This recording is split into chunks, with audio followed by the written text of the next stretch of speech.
सारी की सारी क्लास रिटर्न क्वालिफाई कर जाए, फिर इंशाल्लाह हम इंटरव्यू की तैयारी भी करेंगे ऐसे ही। तो जी स्टार्ट सर। करते हैं। आज का हमारा जो टॉपिक है ऑब्ज़रवेशन। बड़ी आसान सी टर्म है ऑब्ज़रवेशन। कौन बता सकता है इसको अपने अल्फाज में कि ऑब्ज़रवेशन क्या है, व्हाट इज़ ऑब्ज़रवेशन आपके नज़दीक। ये जो सर डेफिनेशन लिखी हुई है इसके अलावा जो आपकी अंडरस्टैंडिंग सर है। मैं बता जी जी बताएं। सर सर फाइव सेंसेस से जो एज अ टीचर पैदा एज करते अ हैं फाइव टीचर सेंसेस से। जी जाफिर साहब। एज अ टीचर मैं एक जी बताएं प्लीज़।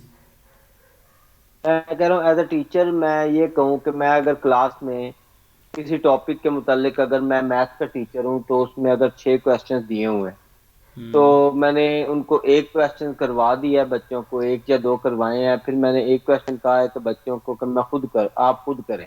हम्म। तो जो वो सवाल बच्चे खुद कर रहे हो और मैं पूरी क्लास को अगर फिर के मैं देख रहा हूँ कि कौन सा बच्चा किस लेवल तक उस क्वेश्चन को अचीव सर कर रहा है आवाज नहीं आ रही। या किस चीज को पहुंच रहा है, तो उसको हम कहेंगे ऑब्जर्व। उसको मैं यानी कि ये समझता हूँ कि ये वो ऑब्जर्वेशन होगी कि मैं बच्चों को ऑब्जर्व कर रहा हूँ जी कि वो किस thank you so level much. पे आ रहे हैं।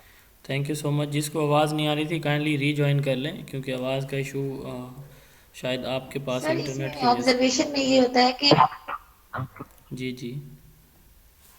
ऑब्जर्वेशन में सर ये होता है कि आप किसी भी जब कहीं पे भी जब कोई चीज नोटिस कर रहे होते हैं, जब हम उसको इंटरप्ट नहीं कर रहे होते, कुछ कह नहीं रहे होते, जब हम उसको सिर्फ वॉच कर रहे होते हैं, तो वो चलिए ठीक। ऑब्जर्वेशन होती है। थैंक यू उसको सो हम मच। कुछ ये यस इसका नो या सिर्फ वॉच कर रहे ये सेकंड एस्पेक्ट आ हैं। गया थैंक यू ऑब्जर्वेशन का। सर। सर तो मैं एक्सप्लेन जी करूं? जी जी आप भी ऐड कर दें। सर मैं करूं एक्सप्लेन? जी जी। सर मेरे नजदीक ऑब्जर्वेशन जो है ना सर, फाइव सेंसेस से जो हम यानी कि सुनते हैं, देखते हैं, टच करते हैं, वेरी गुड। इसको जो है ना ऑब्जर्वेशन कहते हैं। ये सबसे ओल्ड मेथड है। जी थैंक यू सो मच जी। तीन बातें यहाँ पे हो चुकी हैं, यही हमारी डेफिनेशन का पार्ट है। इसमें जैसे जाफ़िर साहब ने कहा कि मैं मैथ का एक क्वेश्चन बच्चों को दिया, या एक या दो या चार क्वेश्चन दिए, बच्चों से कहा कि वो ख़ुद सॉल्व करें। तो उसके बाद मैं क्या करूँगा, केयरफुली जो है एक एक बच्चे को नोटिस करूँगा कि क्या ये बच्चा ठीक कर रहा है या गलत कर रहा है। तो ये पहली डेफिनेशन है, careful purposeful noticing of work of student. क्योंकि यहाँ पे ऑब्जर्वेशन हम स्टूडेंट और टीचर की बात कर रहे हैं, तो हमारा जो कॉन्टेक्स्ट है वो स्कूल या क्लासरूम है, तो इसलिए हम यहाँ पे स्टूडेंट की बात करेंगे या टीचर्स की इस ऑब्जर्वेशन में। वैसे आप किसी भी फिनोमिनो को जब फाइव सेंसेस से आप नोटिस करते हैं तो इसको ऑब्जर्वेशन कहते हैं। तो पहली डेफिनेशन है careful purposeful noticing of work of student.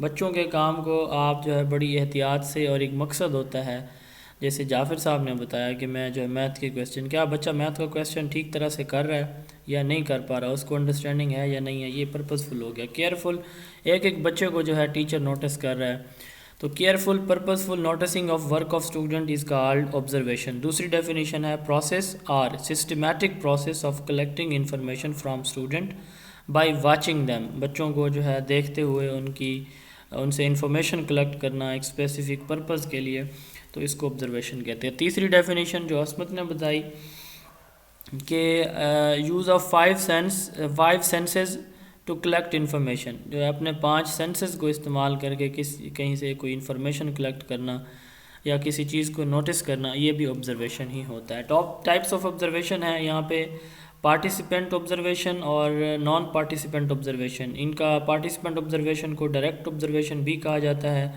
और नॉन पार्टिसिपेंट को इनडायरेक्ट ऑब्जर्वेशन भी कहा जाता है। ये वैसे मैंने अलग अलग लिखी हुई हैं यहाँ पे।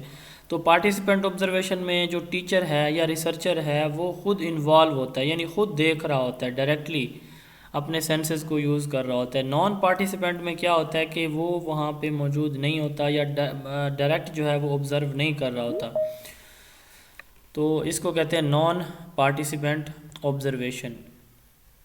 अच्छा, उसके बाद जो है डायरेक्ट ऑब्जर्वेशन। डायरेक्ट ये है कि एक रिसर्चर या टीचर जो है वो डायरेक्ट रिकॉर्ड कर रहा है एक चीज़ को या ऑब्ज़र्व कर रहा है, तो इसको डायरेक्ट कहेंगे। और इनडायरेक्ट में वो वहाँ पे जो है वो सेकेंडरी सोर्सेज से उसको चीज़ें मिली हैं, तो वहाँ से उसने वो ऑब्ज़र्वेशन जो है वो की है, तो वो इनडायरेक्ट ऑब्ज़र्वेशन है। कंट्रोल्ड ऑब्ज़र्वेशन कंट्रोल जो ऑब्जर्वेशन है वो यहाँ पे मिस है। ऑब्जर्वेशन इन अननेचुरल सेटिंग, जैसे कल हमने बात की थी, एक स्टैंडर्ड सेटिंग और एक नेचुरल सेटिंग होती है। स्टैंडर्ड सेटिंग, नेचुरल सेटिंग वो होती है जिसमें हम जो है वो कोई तब्दीली नहीं करते, जैसे एक रूटीन में चीज़ चल रही होती है, तो वो एक नेचुरल सेटिंग होती है। और जो स्टैंडर्ड है उसमें हम अमेंड करते हैं, चीज़ों को सेट करते हैं, कंट्रोल करते हैं। तो वो ऑब्ज़र्वेशन जो कंट्रोल्ड कंडीशन में हो, जैसे लेबॉर्ट्री में हो, जैसे क्लासरूम के इन्वायरमेंट को मुकम्मल कंट्रोल कर लिया जाए, उसके बाद जो ऑब्ज़र्वेशन की जाए, इसको जो है हम क्या कहेंगे, कंट्रोल्ड ऑब्ज़र्वेशन। फॉर्मल और इनफॉर्मल ऑब्ज़र्वेशन, ये भी इसकी दो टाइप्स हैं। Formal observation well structure well plan होगी, मतलब एक प्रॉपर फॉर्मेट के तहत होगी, और इनफॉर्मल रैंडम होगी, सडन होगी, और इसके कोई रूल्स नहीं होंगे, कोई स्ट्रक्चर नहीं होगा। ये टीचर जो है किसी भी वक्त किसी भी तरह से कर सकता है। तो ये ऑब्जर्वेशन से रिलेटेड था कंटेंट। उसके बाद है साइकोमेट्रिक्स। साइकोमेट्रिक्स बेसिकली एक इंडिविजुअल का कह लें कि उसके जो पर्सनैलिटी ट्रेट्स हैं उनको मैयर करने का जो। सर जी सर जी एक्सक्यूज मी। जी जी जी सर ये मैंने पूछना था, आपने ऑब्जर्वेशन की जो टाइप्स बताई हैं, participant observation and non participant, इसमें टीचर का जिक्र आया है और जो डायरेक्ट और इनडायरेक्ट है इसमें रिसर्चर का जिक्र आया है, इसमें क्या थोड़ा सा समझा कोई दें। डिफरेंस नहीं है। टीचर जब जो है, जैसे ऊपर सबसे पहले जाफिर साहब ने एग्जांपल दी है, टीचर जो है अगर क्लासरूम में पढ़ा रहा है और वो ऑब्जर्वेशन अपनी कर रहा है, ठीक है, तो यहाँ पे टीचर भी आ सकता है, रिसर्चर भी आ सकता है। यही टीचर फिर रिसर्चर भी हो सकता है। मसलन वो कोई रिसर्च कंडक्ट कर रहा है कि बच्चे जो है वो ख़ुद से टीचर के बगैर बताया जो है ख़ुद से मैथमेटिकल प्रॉब्लम सॉल्व कर सकते हैं या नहीं कर सकते, कितने बच्चे कर सकते हैं, कौन कौन से कॉन्सेप्ट के प्रॉब्लम्स को सॉल्व कर सकते हैं, फॉर एग्जांपल। तो अगर इस तरह की कोई सिचुएशन है तो यहाँ पे वही टीचर रिसर्चर है। लेकिन अगर वो क्लास में पढ़ा रहा है और पढ़ाने के दौरान बच्चों की ऑब्जर्वेशन कर रहा है तो वो टीचर है। तो ये जो है इसका कोई डिफरेंस नहीं है। ये वैसे जो है रिसर्चर जैसे सर फिर ये नॉन पार्टिसिपेंट और इनडायरेक्ट। हम्म आपकी आवाज़ कट रही है। मैं जो समझ रहा जी हूँ, सर, आप मैं जो, ये कह रही थी। जी जी, आपकी आवाज़ नहीं आ रही। आप शायद ये पूछना चाह रही हैं कि नॉन पार्टिसिपेंट या इनडायरेक्ट ऑब्जर्वेशन कैसे होगी। मसलन आप एक टीचर हैं, मैं इसकी मिसाल लेता हूँ। आप एक टीचर सर हैं। फिर ये सेम ही लग रहा है ना। नहीं नहीं, सेम नहीं है ना। मतलब मैं कह रहा हूँ कि पार्टिसिपेंट ऑब्जर्वेशन और डायरेक्ट ऑब्जर्वेशन सेम है। ये पहले मैंने डिस्कस किया है कि ये सेम ही हैं, लेकिन ये अलग अलग से आ सकती हैं डेफिनेशन, तो एक ही बात है। पार्टिसिपेंट ऑब्जर्वेशन और डायरेक्ट ऑब्जर्वेशन एक ही चीज़ है। इसी तरह नॉन पार्टिसिपेंट ऑब्जर्वेशन या इनडायरेक्ट ऑब्जर्वेशन एक ही बात है। तो ये इस तरह से डेफिनेशन आपके एमसीक्यूज़ में आ सकती हैं, इसलिए मैंने इनको अलग अलग करके लिख दिया है। पार्टिसिपेंट ऑब्जर्वेशन मैं रिपीट कर रहा हूँ, और डायरेक्ट ऑब्जर्वेशन एक ही बात है। नॉन पार्टिसिपेंट ऑब्जर्वेशन और इनडायरेक्ट ऑब्जर्वेशन एक ही बात है। तो साइकोमेट्रिक्स की हम बात कर रहे थे कि जो थैंक यू सर।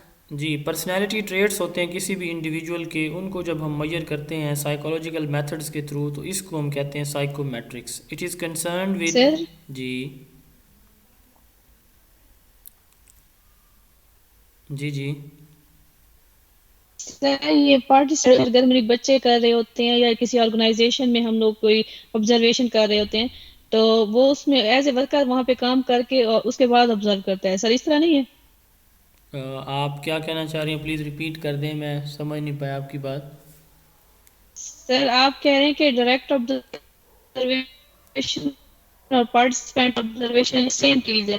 तो सर ये मैंने कहीं पढ़ा था कि पार्टिसिपेंट ऑब्जर्वेशन जो है कि जिस हम ग्रुप को ऑब्जर्व कर रहे हैं, तो हम उस ग्रुप में क्या करते हैं कि खुद ही शामिल हो जाते हैं, उनके साथ काम करवाते हैं, सारी एक्टिविटीज करते हैं और उस दौरान उसको ऑब्जर्व करते हैं। हाँ जी। और डायरेक्ट ऑब्जर्वेशन तो फिर जाके सिचुएशन में जाके ऑब्जर्व करना होता है, बेशक उसका पार्टिसिपेंट बने या ना बने। देखें, आप अगर डेफिनेशन दोनों की देखें तो यही बात लिखी हुई है कि इसमें टीचर या रिसर्चर खुद डायरेक्टली इन्वॉल्व है, चाहे वो पार्टिसिपेंट है। देखें पार्टिसिपेंट की definition, researcher teacher is directly involve in situation. यहाँ पे अगर देखें डायरेक्ट में, researcher himself directly observe the situation. तो यहाँ पे वो पार्टिसिपेंट में ख़ुद शामिल है, ठीक है, और जो डायरेक्ट है इसमें वो उसको ऑब्ज़र्व कर रहा है, यानी वहाँ पे मौजूद है दोनों सिचुएशन में, यानी पार्टिसिपेंट में भी वो डायरेक्टली उसको ऑब्ज़र्व कर रहा है, इसमें इन्वॉल्व है, इसमें इन्वॉल्व नहीं है, लेकिन उस सिचुएशन का वो पार्ट है। और इनडायरेक्ट जो है, इनडायरेक्ट सिचुएशन में वो टीचर मौजूद नहीं है। जैसे आपके पास एक क्लास है और उस क्लास में एक बच्चे के बिहेवियर की जो है शिकायत किसी दूसरे बच्चे ने आपको आके कर दी कि उसने ये किया, ऐसे किया, ऐसे किया, इसको ऐसे मारा, गाली दी, उसकी ये चीज़ उठाई वगैरह वगैरह, तो ये जो है वो इनडायरेक्ट हो गई कि आपको किसी ने जो है उसकी रिपोर्ट दी है, तो उसके बाद जाके आप चीज़ों को एनालाइज करते हैं, तो ये इनडायरेक्ट ऑब्जर्वेशन है। या आपको कोई रिटर्न जो है कंटेंट कहीं से मिला उस इवेंट से, उस इंसिडेंट से रिलेटेड। साइकोमेट्रिक्स की हम बात कर रहे थे। It is concern with psychological measurement including measurement of knowledge, abilities, attitude and personality traits. तो इसमें जो है हम वैलिडिटी और रिलायबिलिटी दो चीज़ें देखते हैं, यानी कि साइकोलॉजिकल मेथड्स के थ्रू हम क्या करते हैं, किसी भी इंडिविजुअल के जो पर्सनैलिटी ट्रेट्स हैं, नॉलेज, एबिलिटीज़ और एटीट्यूड, इनको जब हम मेजर करते हैं तो इसको साइकोमेट्रिक्स कहते हैं। दो किस्म के बिहेवियर जो है हम ऑब्ज़र्व करते हैं, एक जो है ओवर्ट बिहेवियर होता है और एक कोवर्ट बिहेवियर होता है। ओवर्ट जैसे इसके नाम से ज़ाहिर है कि ये वो बिहेवियर होता है जो ज़ाहरी है, जिसको हम ऑब्ज़र्व कर सकते हैं, और कोवर्ट ये अनऑब्ज़र्वेबल बिहेवियर है। जैसे आप देखिए रनिंग, स्माइलिंग, डांसिंग, प्लेइंग, ये जो है बिहेवियर किसी भी इंडिविजुअल के हम ऑब्ज़र्व कर सकते हैं, जबकि ड्रीमिंग एंड थिंकिंग ये हम किसी भी इंडिविजुअल के ऑब्ज़र्व नहीं कर सकते। तो वो बिहेवियर जो हम ऑब्ज़र्व कर सकते हैं उसको ओवर्ट बिहेवियर कहते हैं, और वो बिहेवियर जो हम ऑब्ज़र्व नहीं कर सकते उसको हम कोवर्ट बिहेवियर कहते हैं। मास्टरी टेस्ट क्या होता है?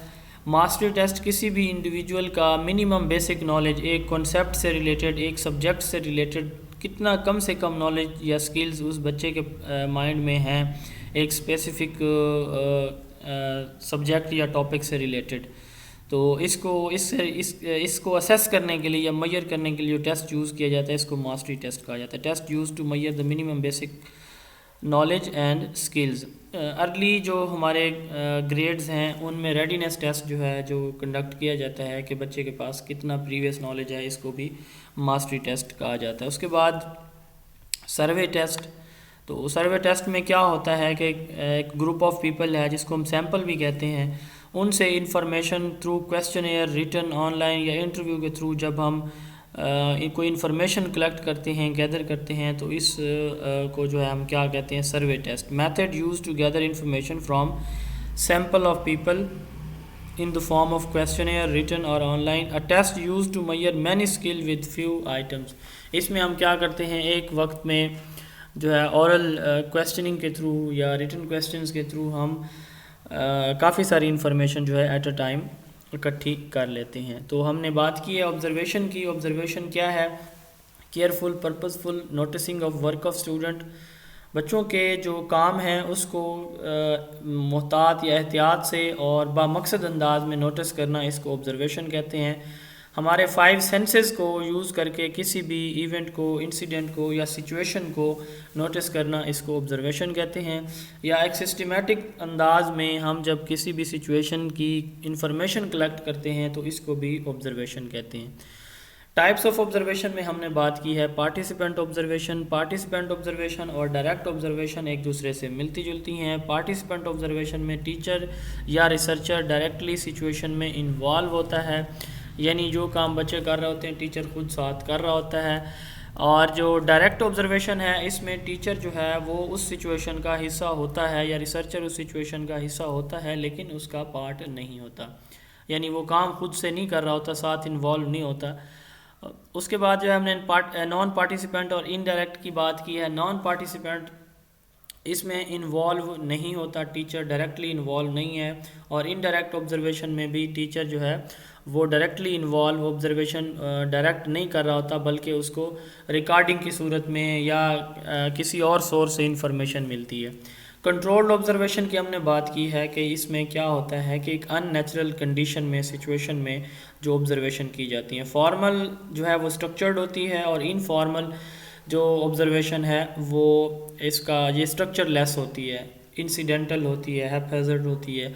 साइकोमेट्रिक्स की हमने बात की है कि किसी इंडिविजुअल के बिहेवियर को यानी उसके नॉलेज, एबिलिटीज़, एटीट्यूड और पर्सनैलिटी ट्रेट्स को मेजर करने के लिए जो टेस्ट यूज़ किए जाते हैं उनको साइकोमेट्रिक्स कहा जाता है।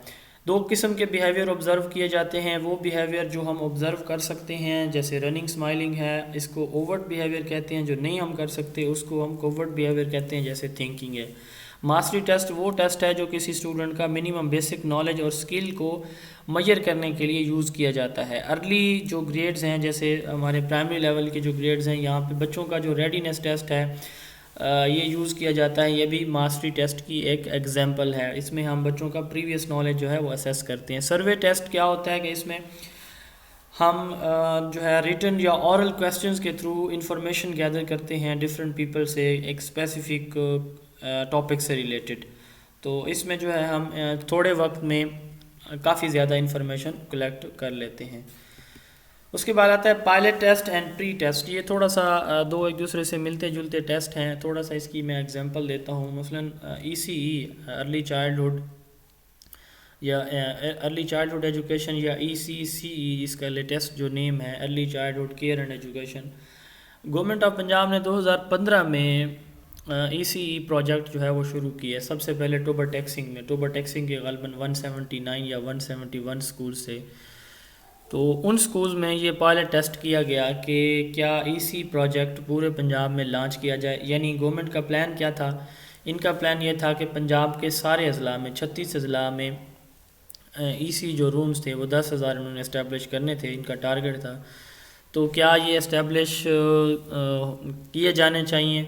तो इस सिलसिले में उन्होंने जो टोबर टैक्सिंग है उसके कुछ स्कूल जो है एज ए रिप्रेजेंटेशन जो है उन्होंने वो सेलेक्ट किए। उन रिप्रेजेंटेटिव स्कूल्स में उन्होंने ECE प्रोग्राम जो है प्री प्राइमरी जो क्लास है वो उन्होंने स्टार्ट की, लॉन्च किया इस प्रोग्राम को। तो 6 महीने से 1 साल तक उन्होंने इस प्रोग्राम को वहाँ पे चलाया और उसके बाद जो है पंजाब के तमाम अजला में रैंडमली स्कूल सेलेक्ट करके वहाँ पे जो ECE स्कूल हैं उनकी इस्टेब्लिशमेंट की जो है मंजूरी दे दी।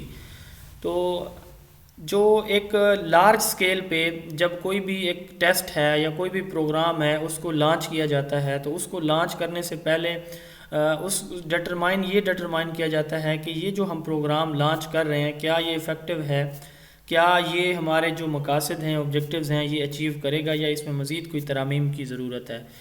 तो इसको कहते हैं pilot test. A test administered to a representative sample of participants solidly for the purpose of determining the properties of test before its large scale application. यानी बड़े पैमाने पर हम इसको अप्लाई करने से पहले हम इसको एक सैंपल के ऊपर, रिप्रेजेंटेटिव सैंपल के ऊपर हम इसको अप्लाई करके उसकी इफ़ेक्टिवनेस को चेक करते हैं, उसकी प्रॉपर्टीज़ को चेक करते हैं कि इसमें कहीं पे जो है बेहतरी की गुंजाइश है या नहीं है या ये बेस्ट है।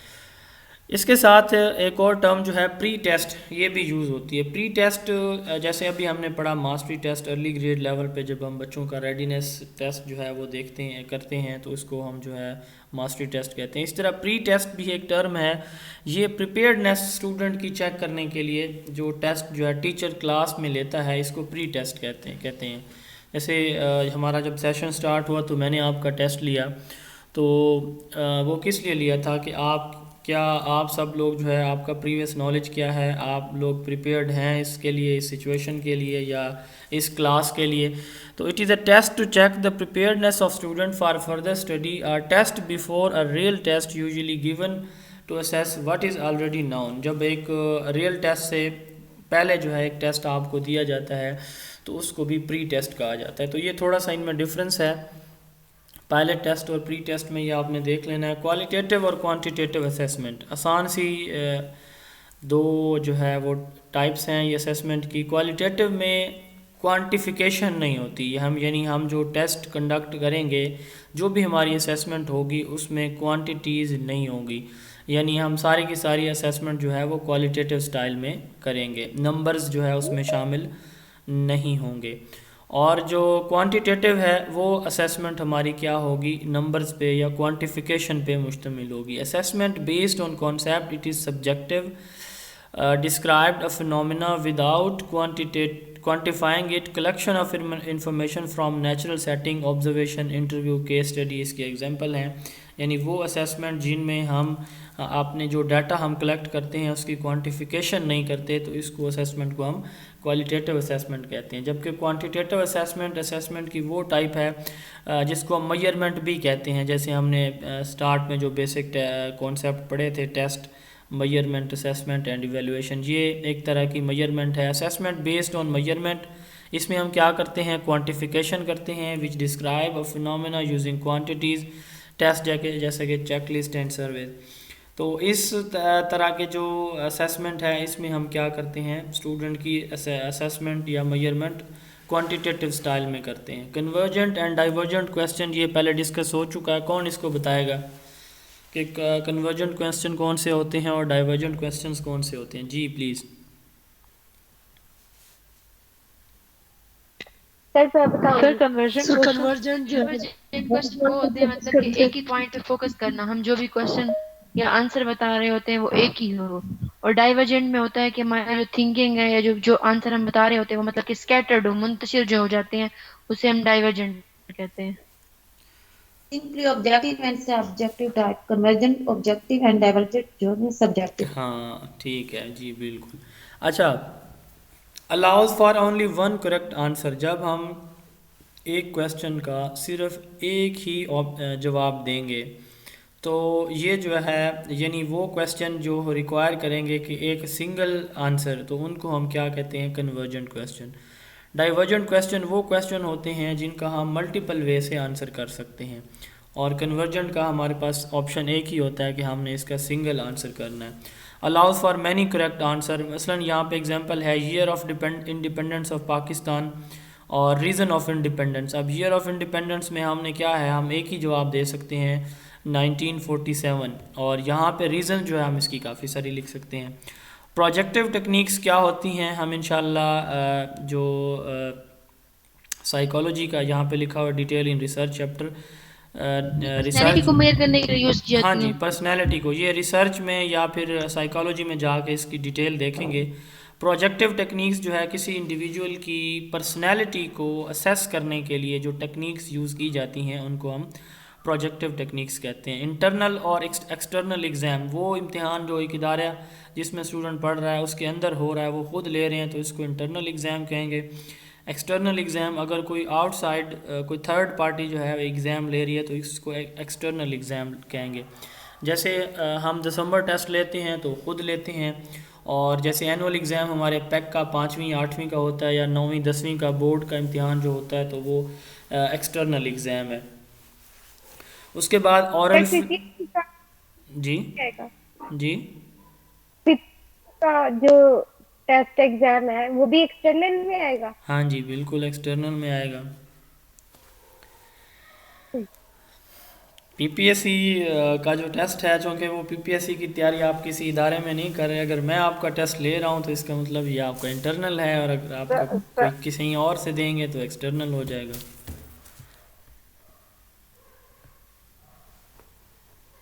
जी, तो उसके बाद जो है दो और टेस्ट हैं, ऑरल फ्लुएंसी असेसमेंट और ऑरल रीडिंग असेसमेंट।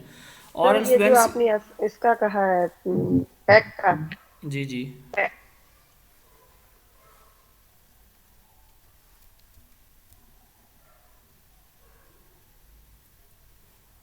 सर पैक की आपने बात की तो वो तो अब इसका चेंज नहीं हो गया, मतलब हाँ कि अब एसपी के मतलब फ्रॉम हाँ स्कूल बेस्ड असेसमेंट उसकी हो रही है, लेकिन अभी भी पैक जो है वो लार्ज स्केल असेसमेंट कर रहा है।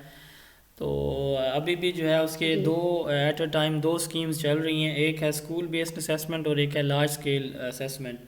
तो वो दोनों कर रहा है अभी भी। वो इंशाल्लाह हम जो है उसके चैप्टर में जाके देखेंगे, एजुकेशनल हिस्ट्री ऑफ पाकिस्तान में, उसमें इदारों की है ये, वहाँ पे मैंने शामिल किया है असेसमेंट पॉलिसी फ्रेमवर्क। ये 2019 में गालबन उन्होंने इंट्रोड्यूस करवाया है, जिसमें वो पहले 5वीं और 8वीं का इम्तिहान स्कूल लेवल पे होता था, यानी क्लस्टर लेवल पे या सेंटर लेवल पे होता था, और जिसका जो पेपर जो है वो पैक प्रोवाइड करता था। 2020 में पहली मरतबा पैक ने 5वीं का इम्तिहान कंडक्ट नहीं करवाया, बल्कि उन्होंने क्वेश्चन जो है वो दिए थे स्कूल के जो हेड्स हैं उनको, और उसमें क्वेश्चन शामिल थे, तो टीचर्स ने ख़ुद उससे सेलेक्ट करके क्वेश्चन सेलेक्ट करके पेपर बनाया था।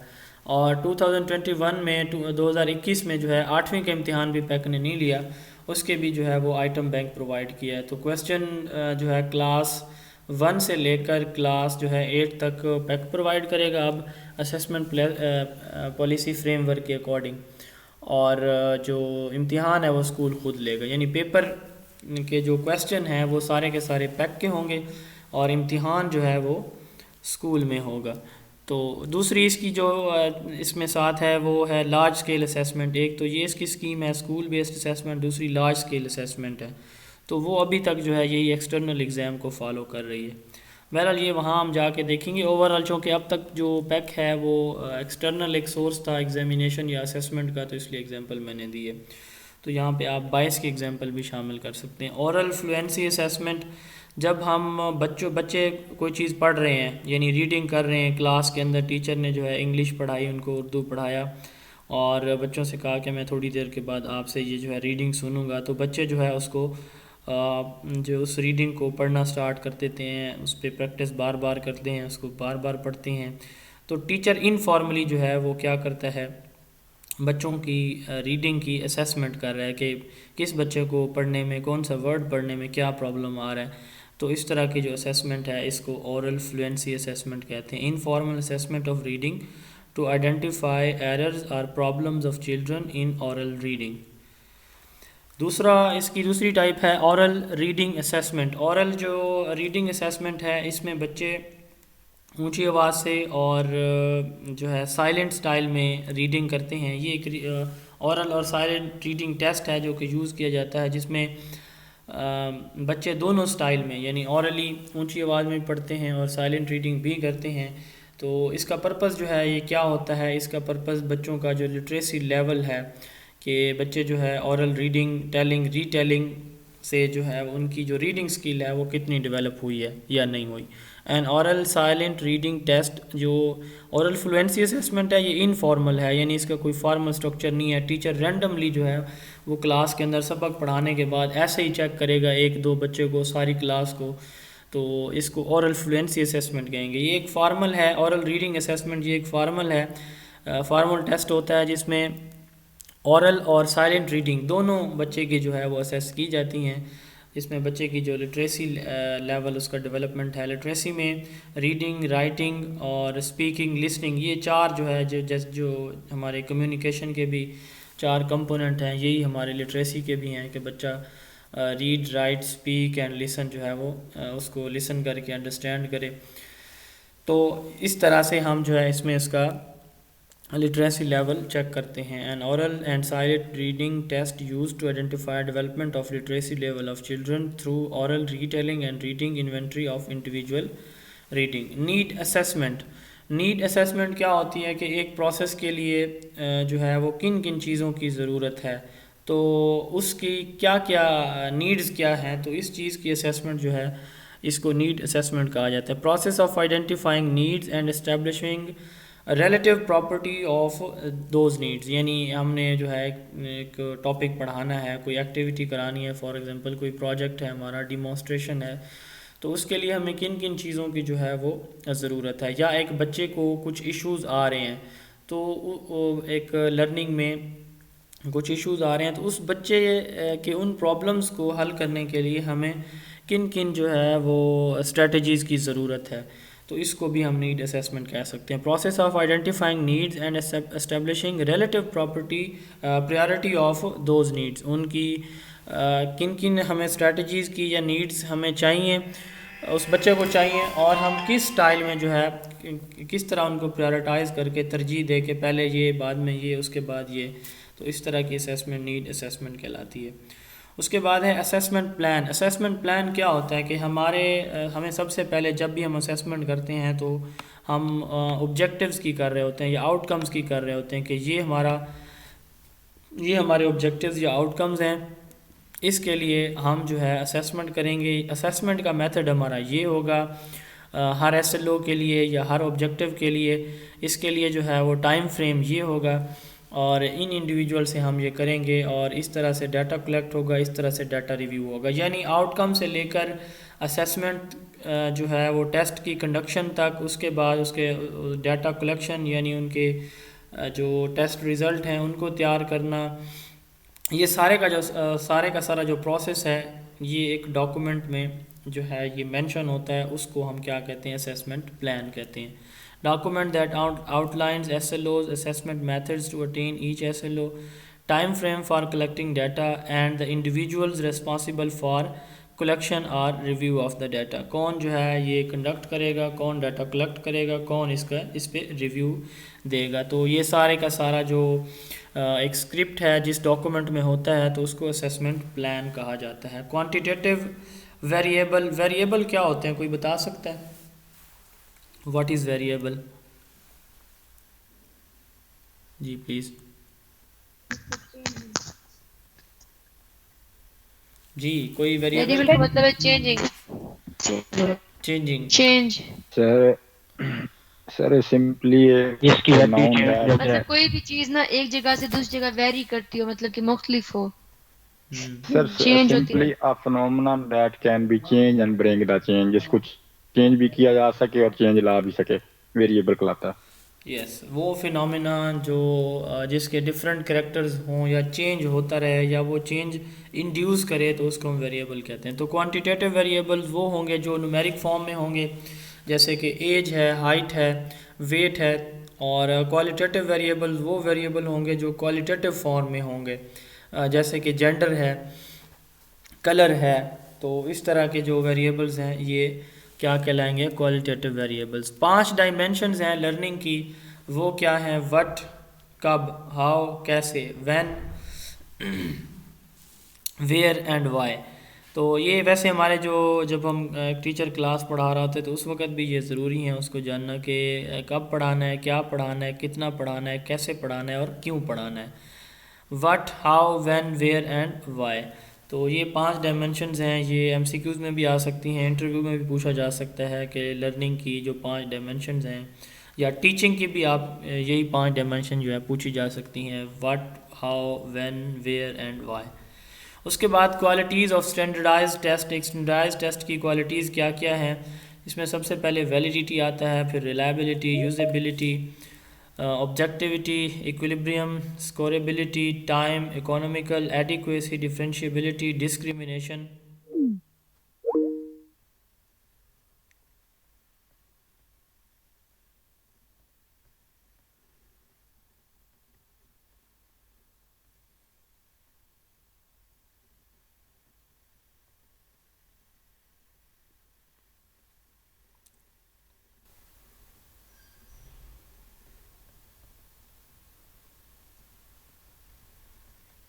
जी मेरा शायद नेटवर्क का इशू था, इस वजह से डिस्कनेक्ट हो गया था।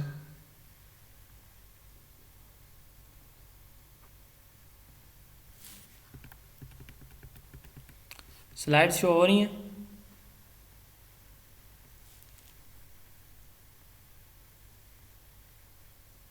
जी स्लाइड शो हो रही हैं आप लोगों को? No sir. No sir. No sir. अच्छा चले मैं दोबारा से ट्राई करता हूँ। No sir. कोई यस सर भी कह दे। चलें आप बताइएगा, अब हो रही हैं? अब होनी चाहिए थी। No sir. जी जी अब जी सर। चलें शुक्र Yes, है, sir. शुक्र है यस सर की आवाज़ आई। अच्छा तो डिफरेंशिएबिलिटी एंड डिस्क्रिमिनेशन ये हमारी एक स्टैंडर्डाइज्ड टेस्ट की क्वालिटीज़ हैं। जल्दी से मुझे कोई वैलिडिटी की डेफिनेशन बता दे। What is validity? डेफिनेशन नहीं, कॉन्सेप्ट, यानी इसका कह लें इन्वर्टेड कॉमास में हमने जो रटी होती है वो वाली नहीं, वैसे कॉन्सेप्ट क्या है वैलिडिटी का? वैलिडिटी सर जो हम टेस्ट बनाते हैं जिस चीज को मेजर करने के लिए, वो उसी चीज को सही तरह से मेजर करे तो हम कहते हैं कि वो टेस्ट वैलिड है। सही है। हम इसको कह सकते हैं कि ये एक्यूरेसी है, यानी जो चीज़ हम फॉर एग्जांपल अगर हमने मैथ का टेस्ट बनाया तो वो मैथ के लिए ही वैलिड होगा और बायो के लिए दूसरे सब्जेक्ट के लिए वैलिड नहीं होगा। सही है, गुड गुड एग्जांपल। जी कोई और इस पे रोशनी डालना चाहे? सर इसमें टाइम सर फ्रेम भी आ कंटेंट जाता एरिया भी कवर करता है जो इसमें है, कंटेंट एरिया हम्म, सर वही कवर करता है जिसके लिए हम सिलेबस बना रहे हैं या टेस्ट बना रहे हैं ना, सही है। उसी सिलेबस को कवर अच्छा, है। और सर वैलिडिटी के भी लिए आता है। वैलिडिटी का जो है एक सिनोनिम कह लें या अल्टरनेट एक वर्ड यूज़ होता है, वो कौन सा है? कौन बताएगा? What is sir alternate? Accuracy. Accuracy, जी वेरी गुड। वैलिडिटी के लिए एक वर्ड जो है एक्यूरेसी भी यूज़ होता है। खैर जी, तो ये हमारा जो स्टैंडर्डाइज्ड टेस्ट है उसकी क्वालिटीज़ हैं, उसमें सबसे पहले जो है वैलिडिटी है। वैलिडिटी क्या होता है? Accuracy of measurement. सिंपली अगर हम बात करें तो जो है एक टेस्ट की जो एक्यूरेसी है मेजरमेंट में, तो उसको हम वैलिडिटी कहते हैं। दूसरा जो इसका मेन कॉन्सेप्ट है वो ये है कि जिस मकसद के लिए टेस्ट बनाया है, क्या ये टेस्ट उस मकसद को अचीव कर रहा है, उस पर्पज़ को फुलफ़िल कर रहा है। The accuracy with which the test measure whatever it is suppose to measure, कि जिस मकसद के लिए ये टेस्ट बनाया गया है, क्या ये टेस्ट उस चीज़ को मैयर कर रहा है या नहीं कर रहा, तो इसको हम वैलिडिटी कहते हैं। इसमें इम्तिहान में दो तरह से जो है क्वेश्चन आ सकता है इसका MCQs में। The accuracy of measurement is called validity, reliability, या इसके अलावा और भी कोई ऑप्शन हो सकते हैं। तो एक्यूरेसी जो है वो वैलिडिटी होता है, या the test measure whatever it is suppose to measure, ये भी जो है वैलिडिटी होती है। वैलिडिटी कुछ टाइप्स हैं, ये भी इम्तिहान में इंटरव्यू में तो लाजमी पूछी गई हैं। वैलिडिटी क्या है, इसकी टाइप्स क्या हैं, और इसके फैक्टर्स कौन कौन से हैं, इंटरनल एक्सटर्नल जो है। और अगर हम बात करें रिटन की, तो रिटन में भी पूछे जा सकते हैं क्वेश्चन, बल्कि आते रहते हैं इनकी जो डिफरेंट टाइप्स हैं, इनसे रिलेटेड क्वेश्चन आते हैं इम्तिहान में। और जैसे हमने बात की थी, ब्लूम और सोलो टेक्सोनोमी जो है वो हार्ट ऑफ असेसमेंट चैप्टर आपका हैं, इन दोनों चैप्टर के दिल हैं। तो वैलिडिटी और रिलायबिलिटी जो है असेसमेंट के चैप्टर की जान है। तो ये बहुत ही इंपॉर्टेंट हैं दोनों। सर वैलिडिटी एक क्वेश्चन आया था फेडरल के पेपर में, ये कंस्ट्रक्ट वैलिडिटी, वहां पर एग्जांपल दी गई थी कि ना एंजाइटी और फीलिंग, और ये जो है ना ये किसकी एग्जांपल है, कौन सी वैलिडिटी की एग्जांपल है, तो वहाँ था कि कंस्ट्रक्ट वैलिडिटी की एग्जांपल है। ये आया था फेडरल के पेपर में। हाँ जी, आता है, वही मैं कह रहा हूँ कि ये जो है वैलिडिटी, रिलायबिलिटी, ब्लूम और सोलो, इसलिए तो मैंने कहा कि ये दिलो जान है आपके असेसमेंट चैप्टर का जो हमने पढ़ा है। तो इसकी टाइप्स को स्टार्ट करते हैं, आसान सी हैं, इनके नाम को देखना है आपने। जैसे कि पहला नाम है कंटेंट वैलिडिटी। कंटेंट क्या होता है, कौन बताएगा जल्दी से प्लीज़? What is content? जो सिलेबस होता है, सिलेबस कंटेंट होता है। सर नहीं, जो रिटन मटेरियल होता है, स्किल्स होती हैं किसी करिकुलम में, उसको कंटेंट कहते हैं। आपकी बुक में जो भी कंटेंट है ना, सॉरी जो भी रिटन मटेरियल है डिटेल ना, डिस्क्रिप्शन हो गई, वो डिटेल डिस्क्रिप्शन, वो सारे का सारा आपका कंटेंट है, ठीक है। सब्जेक्ट मैटर इसको कहते हैं, डिटेल डिस्क्रिप्शन कहते हैं। तो कंटेंट वैलिडिटी क्या है? कंटेंट वैलिडिटी ये है कि आपका जो कंटेंट है, क्या आपके टेस्ट ने उसको कवर किया है, पहली बात। और दूसरी बात, क्या आपका जो कंटेंट है वो ऑब्जेक्टिव्स ऑफ स्टडी के अकॉर्डिंग है या नहीं है। तो दो पॉइंट्स आपने याद रखने हैं कंटेंट वैलिडिटी क्या होती है। सबसे पहले कि आपका कंटेंट कवर हुआ है, यानी उसी कंटेंट से ही टेस्ट बनाया गया है, या वो टेस्ट जो कंटेंट है वो उस टेस्ट में कवर हुआ है या नहीं हुआ। दूसरी चीज़, वो जो कंटेंट है वो अप्रोप्रिएट टू ऑब्जेक्टिव्स है या नहीं है। All the major aspects of the content area should be covered by the test items. Content are appropriate according to objectives of study.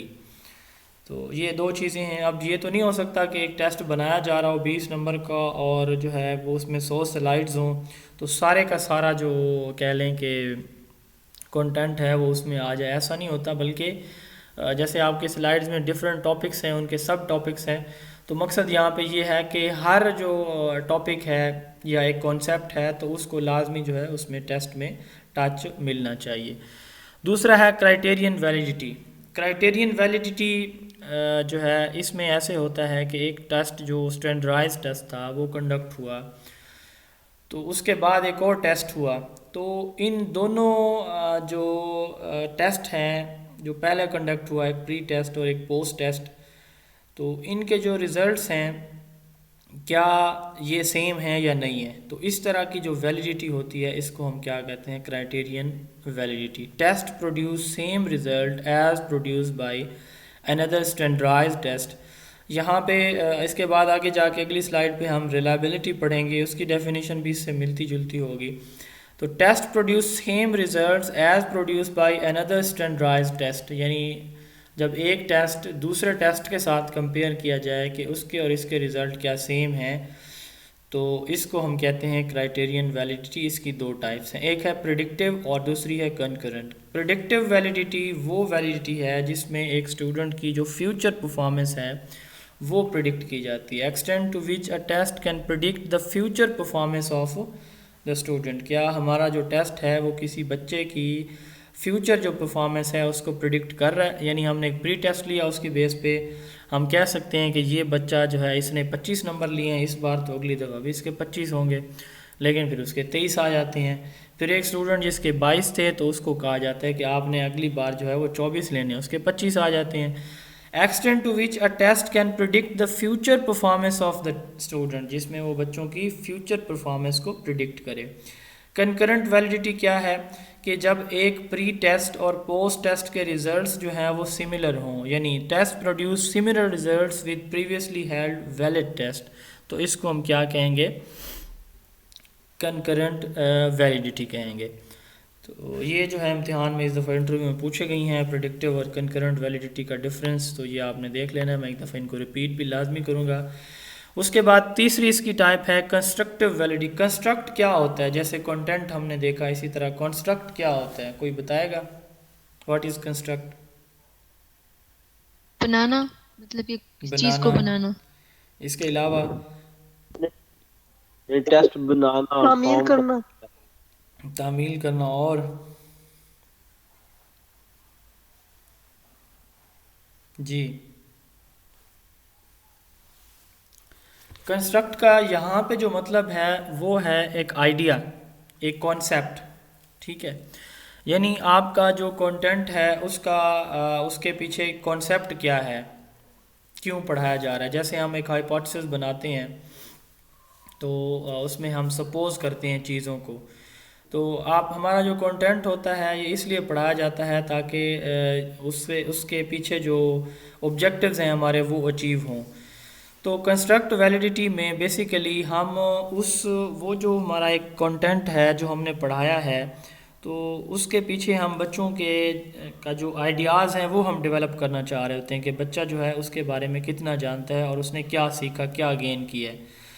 तो बेसिकली हम इस वैलिडिटी में ये चीज़ चेक करने की कोशिश कर रहे होते हैं कि जो हमने एक थ्योरेटिकली एक चीज़ बच्चों को प्रैक्टिकली दी है, तो उसका थ्योरेटिकली बच्चों ने कितना कुछ उससे गेन किया है।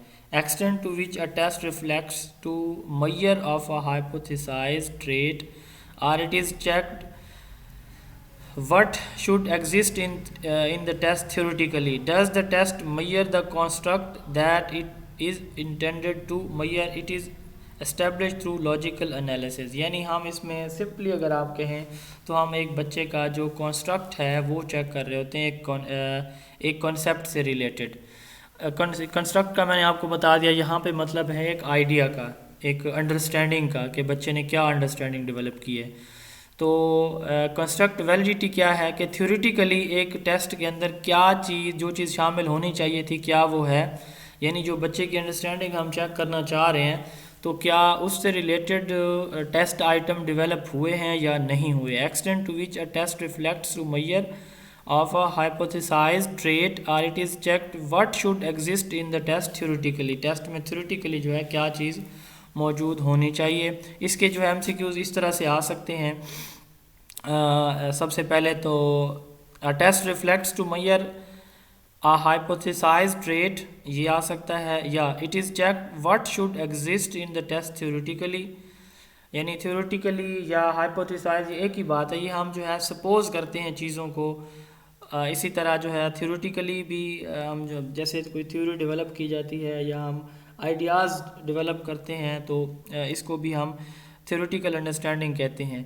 तो तीसरा है test that measure the construct that is intended to measure. क्या टेस्ट वो कंस्ट्रक्ट या आइडिया मयर कर रहा है जिसके लिए टेस्ट बनाया जा रहा है। ये सबसे आसान इसकी डेफिनेशन है। ये लॉजिकल एनालिसिस से होता है। लॉजिकल एनालिसिस से क्या होता है कि जब चीज़ें जो है एक लॉजिकल सीक्वेंस में प्रेजेंट की जाती हैं तो उससे फिर हम लॉजिकली उनको एनालाइज भी कर सकते हैं। उसके बाद आता है इसकी दो टाइप्स हैं, convergent validity and divergent validity. जैसे हमने अभी थोड़ी देर पहले कन्वर्जेंट एंड डाइवर्जेंट क्वेश्चन पढ़े हैं। अगर एक ही कंस्ट्रक्ट हो, यानी जो हम आइटम्स दे रहे हैं डिफरेंट मेजर्स से को यूज़ करके हम बच्चे की असेसमेंट कर रहे हैं, उनके पीछे एक ही कंस्ट्रक्ट हो। मसलन इसकी मिसाल मैं देता हूँ कि ट्रैफिक सिग्नल के रूल्स बच्चों को हमने पढ़ाए हैं, तो क्या बच्चों ने उन ट्रैफिक रूल्स को फॉलो करने के लिए एक आइडिया डेवलप किया अपने माइंड में या नहीं किया। इस चीज़ को हम असेस करेंगे डिफरेंट स्टाइल में। सेम उसी तरह नहीं जैसे एक किताब के अंदर एक कंटेंट दिया उसी से रिलेटेड नहीं, बल्कि इनडायरेक्टली हम जो है चीज़ों को असेस करने की, इस चीज़ को असेस करने की क्या बच्चों ने ट्रैफिक रूल्स को अंडरस्टैंड करके उनके लिए कोई आइडिया डेवलप किया या नहीं किया। तो इसमें कन्वर्जेंट वैलिडिटी है और डाइवर्जेंट वैलिडिटी है। हम सारी की सारी जो है वो क्या करें, डिफरेंट मेजर्स से एक ही कंस्ट्रक्ट, क्या ट्रैफिक रूल के से रिलेटेड बच्चे ने कोई कंस्ट्रक्ट या कॉन्सेप्ट या आइडिया डेवलप किया है, यानी एक ही कॉमन कंस्ट्रक्ट अगर होगा सारे आइटम्स या सारी मेजर्स का, तो इसको कहेंगे कन्वर्जेंट वैलिडिटी। अगर कॉमन कंस्ट्रक्ट नहीं है, यानी डिफरेंट मेजर्स हैं या डिफरेंट क्वेश्चंस हैं, तो उनके जो है कंस्ट्रक्ट एक नहीं है, डिफरेंट कंस्ट्रक्ट हैं। हर आइटम का, हर क्वेश्चन का अपना एक आइडिया या कॉन्सेप्ट है उसके पीछे, तो इसको हम कहेंगे डाइवर्जेंट वैलिडिटी। उसके बाद आती है फेस वैलिडिटी। फेस वैलिडिटी क्या है, एक रिसर्चर, एक टीचर के सामने एक टेस्ट आया, उसने ऐसे टेस्ट को हाथ में पकड़ा, देखा और उसने कहा हाँ जी ये टेस्ट जो है बिल्कुल बड़ा वैलिड टेस्ट है, बहुत अच्छा टेस्ट है। इसको कहते हैं फेस वैलिडिटी। इसका कॉन्सेप्ट ये है, ये इम्तिहान में दो तरह से इसका MCQ आ सकता है। When a test is valid by definition, यानी एक टेस्ट जो है बाय डेफिनीशन दुरुस्त है, उसको एक रिसर्चर ने देखा और उसको जो है वो सही कहा, तो इसको कहेंगे फेस वैलिडिटी। दूसरा जो है ये जो पहली स्टेटमेंट है, when one looks at the test he thinks of the extent to which the test seems logically related to being tested, कि टेस्ट जो है लॉजिकली अच्छा लगता है उसको कि वाकई जो चीज़ टेस्ट की जा रही है उससे रिलेटेड ही है, तो इसको हम कहते हैं फेस वैलिडिटी। उसके बाद आता है जी internal and external validity.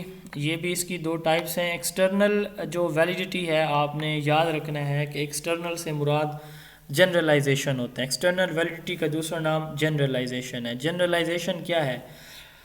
Generalisation ये होता है कि आपने 10 बच्चों के ऊपर एक टेस्ट जो है वो कंडक्ट किया, 10 बच्चों के रिज़ल्ट को आपने क्या कहा कि बाकी जितने भी पूरे डिस्ट्रिक्ट में बच्चे हैं 8वीं क्लास के, तो उनके रिज़ल्ट्स भी ऐसे होंगे, या ये जो कंडीशंस हैं हमने 8 बच्चों के लिए कोई बात की, एक टीचिंग मेथड। फॉर एग्जांपल हम यहाँ पे एग्जांपल ले लेते हैं इसकी कि आपने 10 बच्चों को एक क्लास में, 8वीं क्लास के 10 बच्चे हैं, उनको साइंस जो है प्रोग्राम लर्निंग के थ्रू उनको पढ़ाई। अब जो है उनकी लर्निंग उन बच्चों से जिनको मैनुअली एक टीचर पढ़ाता है तो उनकी निस्बत ज़्यादा बेहतर हुई। अब यहाँ पे आप ये कह देते हैं कि ये जो आपने स्टडी की है इसको आप जो है बाकी किसी भी सिचुएशन में अप्लाई करेंगे तो इसके रिज़ल्ट सेम ऐसे ही आएंगे। जैसे इन बच्चों ने ज़्यादा बेहतर तरीके से प्रोग्राम लर्निंग के थ्रू साइंस को अंडरस्टैंड किया है, तो बाकी बच्चे भी इसी तरह बेहतर अंदाज से अंडरस्टैंड करेंगे। तो इसको कहते हैं जनरलाइजेशन। यानी एक सैंपल के ऊपर आपने टेस्ट किया और उसको फिर ऊपर उसका जो आप कह लें कि उसको अब अप्लाई करते हैं पूरी की पूरी पॉपुलेशन के ऊपर, तो इसको कहते हैं जनरलाइजेशन। तो एक्सटर्नल वैलिडिटी में हम क्या करते हैं, सैंपल से अखज़ किए गए रिज़ल्ट्स को हम पूरी की पूरी पॉपुलेशन के ऊपर क्या कर देते हैं, अप्लाई कर देते हैं। तो ये तो हो गई एक्सटर्नल वैलिडिटी। इंटरनल वैलिडिटी क्या है? जैसे अभी थोड़ी देर पहले हमने वेरिएबल की बात की है कि चेंजिंग कैरेक्टर होता है वेरिएबल, इसकी वैल्यूज़ चेंज होती रहती हैं। तो दो तरह के इम्पोर्टेंट जो वेरिएबल हैं ये हमारी रिसर्च में, एजुकेशन में यूज़ होते हैं, एजुकेशनल असेसमेंट या रिसर्च में। एक होता है डिपेंडेंट वेरिएबल, दूसरा होता है इंडिपेंडेंट वेरिएबल। कौन डिफरेंस बताएगा इनका? जी, what is difference between dependent and independent variable? Sir dependent variable तो किसी और वेरिएबल पे डिपेंड कर रहा होता है, हम्म और किसी इंडिपेंडेंट वो डिपेंड नहीं करता किसी पे। अच्छा, मतलब के बढ़ने से या कम होने से जो ये इंडिपेंडेंट वेरिएबल है उसको फर्क नहीं पड़ता। सही। जी जी, कोई और बता सकता सर है ये डिपेंडेंट और इंडिपेंडेंट सर वेरिएबल को? सर सर सर ये मैथमेटिकली काज एंड इसको इफेक्ट का। जी, कुदरतुल्लाह साहब बताएं आप। सर मैथमेटिकली इसको देखा जाए कि मैं एक इक्वेशन लेता हूँ y is equal to 2x। हम्म तो ये इक्वेशन है, तो इसमें मैं x की वैल्यूज को अपनी मर्जी से चेंज करता हूँ। हम्म तो x की वैल्यू मैं 1 रख रहा हूँ, 2 रख रहा हूँ, 1.5 रख रहा हूँ, लेकिन y की वैल्यू मैं अपनी मर्जी से नहीं रख रहा। मैं y की वैल्यू वो होगी जो x की वैल्यू रखने से उस पे जो फंक्शन अप्लाई हुआ है वो आई है। जैसे y is equal to 2x है, तो मैंने 1.5 रखी है x की वैल्यू, तो y की वैल्यू 3 आएगी। तो सही। मतलब x की वैल्यू यहाँ पे इंडिपेंडेंट है क्योंकि वो मैं अपनी मर्जी से चेंज कर रहा हूँ, और y की वैल्यू डिपेंडेंट है क्योंकि वो x की वैल्यू पे डिपेंड कर रही है। सही है जी। जाफिर साहब, 1 मिनट में आप एक्सप्लेन अगर कर सकते हैं तो कर दें, आप कुछ कहना चाह रहे थे। सर मैं एग्जांपल दे देता हूँ ये डिपेंडेंट और इंडिपेंडेंट की। जी जी। सिंपल सर, जैसे हम एक लाइट का बटन है, उसको प्रेस करते हैं तो लाइट ऑन हो जाती है। अब लाइट का जो बटन है ये इंडिपेंडेंट है, और लाइट जब ऑन होती है तो डिपेंड करती है, और डिपेंडेंट है। सिंपली कॉज एंड इफेक्ट का चक्कर है सर। जी, थैंक यू सो मच। तो दो डिफरेंट स्टाइल से अंदाज में एग्जांपल्स आपके सामने आ गई। मैं एक एग्जांपल देता हूँ, उसके बाद जो है मैं इसको, चूँकि ये रिसर्च के टॉपिक हैं, इंशाल्लाह रिसर्च में हम इनको डिटेल में जाके देखेंगे। यहाँ पे इनका जस्ट एक ओवरव्यू या कंसेप्ट यहाँ पे लेने की कोशिश करेंगे। एक टीचर क्लास में पढ़ा रहा है, जैसे थोड़ी देर पहले मैंने एग्जांपल दिए, चले मैं उसको रिकॉर्ड कर लेता हूँ। एक टीचर ने प्रोग्राम लर्निंग अप्रोच से बच्चों को पढ़ाया, ठीक है। अब उसने क्या किया कि इन्वायरमेंट को, क्लास के इन्वायरमेंट को कंट्रोल किया। कंट्रोल से क्या मुराद है कि उसमें किसी और फैक्टर को शामिल नहीं होने दिया। उसने क्लास के 2 ग्रुप्स बनाए। एक ग्रुप में उसने क्या किया कि बच्चों को प्रोग्राम लर्निंग से पढ़ाया, और दूसरे को जो टीचर रूटीन में पढ़ा रहा था उन तरीक़ों से उनकी टीचिंग लर्निंग हुई। अब जो बाकी फैक्टर जितने भी हैं उन दोनों क्लासेस के बिल्कुल सेम है, सिर्फ जो टीचिंग मेथड है वो चेंज हुआ है। वहाँ पे प्रोग्राम लर्निंग आ गया, यहाँ पे टीचर जो है फिज़िकली या मैनुअली ख़ुद पढ़ा रहा है। तो अब जो है रिज़ल्ट जब उसने निकाला, उसने देखा कि जो प्रोग्राम लर्निंग से बच्चे पढ़े हैं उनकी लर्निंग बनिस्बत उन बच्चों के जो प्रोग्राम लर्निंग के थ्रू नहीं पढ़े ज़्यादा हुई है, ठीक है।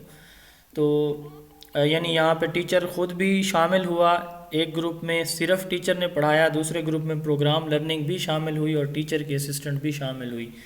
तो उसने कहा कि जो मेथड मैंने प्रोग्राम लर्निंग मेथड जिस ग्रुप के लिए मैंने यूज़ किया, तो उनकी अंडरस्टैंडिंग बहुत अच्छी डेवलप हुई है। तो अब ये उसका आ गया क्या रिज़ल्ट बनिस्बत उन बच्चों के जो बग़ैर प्रोग्राम लर्निंग के पढ़े हैं। अब समझिएगा, अंडरस्टैंड कीजिएगा बात को। यहाँ पे डिपेंडेंट और इंडिपेंडेंट वेरिएबल हमने तलाश करने। हमने जो प्रोग्राम लर्निंग है, ये एक टेक्निक या स्ट्रेटजी मेथड इंट्रोड्यूस करवाया क्लास के अंदर। ये है इंडिपेंडेंट वेरिएबल, यानी वो वेरिएबल जिसके रिज़ल्ट्स जो है वो हम तलाश कर रहे होते हैं, या वो वेरिएबल जिसको हम बिलीव करते हैं कि ये कोई डिफरेंस या कोई तब्दीली लाएगा, तो उस वेरिएबल को हम कहते हैं डिपेंडेंट वेरिएबल। अब वो जब हम अप्लाई कर लिया हमने, इंडिपेंडेंट वेरिएबल कहेंगे, सॉरी, जब इंडिपेंडेंट वेरिएबल हमने अप्लाई कर दिया, उसके अप्लाई करने के बाद उसके जो रिज़ल्ट्स आते हैं वो क्या है, डिपेंडेंट वेरिएबल कहलाते हैं। रिसर्च में और असेसमेंट में डिपेंडेंट और इंडिपेंडेंट वेरिएबल का कॉन्सेप्ट ये है। मैं रिपीट कर देता हूँ रिसर्च के, और जो हमारा रिसर्च के चैप्टर में जाके इंशाल्लाह मैं फिर आपसे ये पूछूंगा क्वेश्चन, किसी से भी मैं रिपीट करता हूँ कि एक टीचर के पास एक क्लास है, तो उसमें वो प्रोग्राम लर्निंग की इफ़ेक्टिवनेस देखना चाह रहा है, ठीक है। अब ये प्रोग्राम लर्निंग जो है ये एक इंडिपेंडेंट वेरिएबल है, वो वेरिएबल जिसके लिए हम बिलीव करते हैं कि ये कोई तब्दीली लाएगा या ये जो रिज़ल्ट है उसको इन्फ्लुएंस करेगा, तो उस वेरिएबल को हम इंडिपेंडेंट वेरिएबल कहते हैं। इसके और भी काफ़ी सारे नाम हैं, ये अभी मैं डिस्कस नहीं कर रहा, फ़िलहाल आप इसका कॉन्सेप्ट लें। उसके बाद जब वो हम अप्लाई कर देते हैं, प्रोग्राम लर्निंग एक ग्रुप पे हमने अप्लाई किया, एक पे नहीं किया, बाकी सारी चीज़ें हमने सेम रखी, सिर्फ इस चीज़ का डिफरेंस रखा, रिज़ल्ट बहुत अच्छे आए या बहुत बुरे आए, तो इसका जो रिज़ल्ट आया जब, तो इसको हम कहते हैं क्या, डिपेंडेंट वेरिएबल। ये एक बात क्लियर हो गई सबको, डिपेंडेंट और इंडिपेंडेंट की? जी यस सर। अच्छा, अब डेफिनेशन पे आते हैं। जब एक टेस्ट का जो रिज़ल्ट है या डिफरेंस है एक डिपेंडेंट वेरिएबल पे, यानी रिज़ल्ट जैसे अभी हमने बात की है, वो किस वजह से हो, सिर्फ इंडिपेंडेंट वेरिएबल की वजह से हो, किसी और फैक्टर की वजह से ना हो, तो इस वैलिडिटी को हम कहते हैं इंटरनल वैलिडिटी। बात क्लियर हो गई? यानी जैसे मैंने आपको एग्जांपल दी तो साथ ये भी कहा कि बाकी सारी चीज़ें हमने कंट्रोल रखी हैं, किसी और फैक्टर को बढ़ने या कम नहीं होने दिया, सिर्फ हमने एक चीज़ जो है दोनों ग्रुपों में, एक ग्रुप में जो है प्रोग्राम लर्निंग इंट्रोड्यूस कराई, एक में नहीं कराई, तो इसको हम कहते हैं इंटरनल वैलिडिटी। वो वैलिडिटी जिसमें डिपेंडेंट वेरिएबल जो है, हाँ जी चाय पीसो पीना, मैं 1 मिनट बाद में ब्रेक, अच्छा पा तो इसको हम कहते हैं इंटरनल वैलिडिटी। ये क्लियर हो गया सबको, इंटरनल और एक्सटर्नल वैलिडिटी जी। तो उसके बाद हम बात करते हैं फैक्टर इफेक्टिंग वैलिडिटी। वैलिडिटी पे कौन कौन से फैक्टर या अवामिल असरअंदाज होते हैं? पुअर कंस्ट्रक्टेड टेस्ट आइटम अच्छे नहीं बने हुए, शॉर्ट टेस्ट है, टेस्ट बहुत शॉर्ट है, कंटेंट ही पूरा उसने कवर नहीं किया, और उसके बाद जो अरेंजमेंट है टेस्ट आइटम की वो भी कोई प्रॉपर सीक्वेंस नहीं है। उसके बाद डिफ़िकल्ट जो है वो टर्म्स उसमें यूज़ की गई हैं, और डायरेक्शन जो टेस्ट की है वो भी क्लियर नहीं है। तो ये इसके फैक्टर थे। Threats to internal and external validity, ये अगेन एक इम्पॉर्टेंट, अब कह लें कि इसका पार्ट है वैलिडिटी का। इसमें सबसे पहले हिस्ट्री थ्रेट। इंटरनल वैलिडिटी जैसे हमने बात की है कि इंटरनल वैलिडिटी क्या है, कि थोड़ा सा आप उस सिचुएशन में जाएं अगेन कि आप जो है एक इंडिपेंडेंट वेरिएबल का जो रिज़ल्ट है वो देखना चाह रहे हैं, यानी डिपेंडेंट वेरिएबल। तो यहाँ पे जो है आपने क्या क्या जो है थ्रेट्स आ सकते हैं एक टीचर और रिसर्चर को। सबसे पहले हिस्ट्री थ्रेट है। इसमें क्या होता है, अनएक्सपेक्टेड जो इवेंट्स हैं वो अपीयर होते हैं ड्यूरिंग रिसर्च। कैसे? मसलन यहाँ पे एक एग्जांपल मैं देता हूँ कि एक टीचर ने जो है, एक रिसर्चर वो जो है किसी स्टूडेंट की स्ट्रेंथ को, उसकी बॉडी स्ट्रेंथ को या उसकी कह लें कि फिटनेस को, डाइट जो है वो चेंज करके क्या कर रहा है, वो मेजर करना चाह रहा है। अब क्या हुआ कि स्टूडेंट ने अचानक से एक्सरसाइज स्टार्ट कर दी, तो जो रिसर्चर है उसने तो अपनी तरफ से कोशिश की हुई थी चीज़ों को कंट्रोल करने की। अब इससे क्या हुआ कि एक्सरसाइज से उसका वेट लॉस होना शुरू हो गया, तो वो जो उसकी एक बैलेंस डाइट से वो जो उसकी हेल्थ और फिटनेस को चेक करने की कोशिश कर रहा था, तो वो उससे मुतासर हो जाएगी। तो अनएक्सपेक्टेड इवेंट्स जब आ जाते हैं एक रिसर्च में, तो इसको कहते हैं हिस्ट्री थ्रेट। यही वैलिडिटी और रिलायबिलिटी अगेन जो है आपके इसका जो रिसर्च है उसका भी टॉपिक है, वहाँ पे भी इंशाल्लाह हम इनको यही स्लाइड्स होंगी, यही कंटेंट होगा, एक दफ़ा हम फिर भी इनको देखेंगे। Occurrence of unexpected events which affects the dependent variable. Solution जो है इसका क्या है, 2 ग्रुप्स बनाए जाते हैं, एक कंट्रोल होता है और एक एक्सपेरिमेंटल ग्रुप होता है। कंट्रोल ग्रुप में सारी सिचुएशन सेम होती है जैसे एक्सपेरिमेंटल ग्रुप में होती है, लेकिन उसमें इंडिपेंडेंट वेरिएबल अप्लाई नहीं किया जाता। जैसे मैंने एग्जांपल ऊपर दिया आपको कि वहाँ पे प्रोग्राम लर्निंग जो है वो शामिल की गई, एक ग्रुप को दी गई टीचिंग लर्निंग टेक्निक जो है या मेथड, ये यूज़ किया गया एक में और दूसरे में नहीं किया गया, बाकी सारी चीज़ें जो है वो सेम है। दूसरा आता है मैचुरेशन। तो मैचुरेशन क्या है, कोई फिज़िकल या मेंटल फैक्टर जब आ जाते हैं इसमें टेस्ट के अंदर या रिसर्च में, तो इसको हम कहते हैं मैचुरेशन। मसलन जो स्टूडेंट हैं वो थक जाते हैं कोई टेस्ट को कंडक्ट करते हुए, टीचर खुद थक जाता है, बोर हो जाता है, तो इस तरह के जो थ्रेड्स हैं उनको हम मैचुरेशन कहते हैं। प्री टेस्ट इफ़ेक्ट, एक टेस्ट पहले कंडक्ट हुआ फिर दोबारा हुआ तो साफ ज़ाहिर है उसके रिज़ल्ट्स जो है वो भी मुतासर करते हैं दूसरे टेस्ट के रिज़ल्ट्स को, तो इसको प्री टेस्ट इफ़ेक्ट कहा जाता है। चौथे नंबर पे है इंस्ट्रूमेंटेशन। एक टेस्ट आपने एमसीक्यूज़ पहले यूज़ किया, अगेन आप वही उसी तरह का टेस्ट दोबारा यूज़ कर रहे हैं, तो इस तरह इसके भी फैक्टर हो सकते हैं। Unreliability of instrument, selection bias, teacher जो है उसकी बायसनेस भी इसमें शामिल हो सकती है, वो किसी स्टूडेंट को फेवर ज़्यादा दे रहा है किसी को कम दे रहा है वगैरह वगैरह। मोर्टेलिटी क्या है, हम जो है एक सब्जेक्ट ऑफ स्टडी को जानबूझकर उससे ड्रॉप कर रहे हैं या निकाल रहे हों तो इसको हम कहते हैं mortality. Threats to external validity, external validity को कौन कौन से थ्रेट्स हो सकते हैं, इसमें सबसे पहले टेस्टिंग है। टेस्टिंग क्या होता है कि जो डिफरेंस है डिपेंडेंट वेरिएबल, यानी जो हमारा रिज़ल्ट है वो सिर्फ जो है इंडिपेंडेंट वेरिएबल की वजह से ना हो बल्कि इसमें कोई और भी अगर फैक्टर शामिल है तो इसको हम क्या कहते हैं, टेस्टिंग थ्रेट कहते हैं। हॉथॉर्न इफेक्ट ये है कि एक रिसर्चर देख रहा है, मसलन उन्होंने कोई फ़र्ज़ करें स्टूडेंट कोई फ़िज़िकल एक्सरसाइज कर रहे हैं, चिन अप पुश अप कर रहे हैं, तो एक टीचर उनको देख रहा है और उसे पता है कि जी मेरा टीचर मुझे नोट कर रहा है, तो वो ज़्यादा एफिशिएंटली जो है उसको परफॉर्म करता है।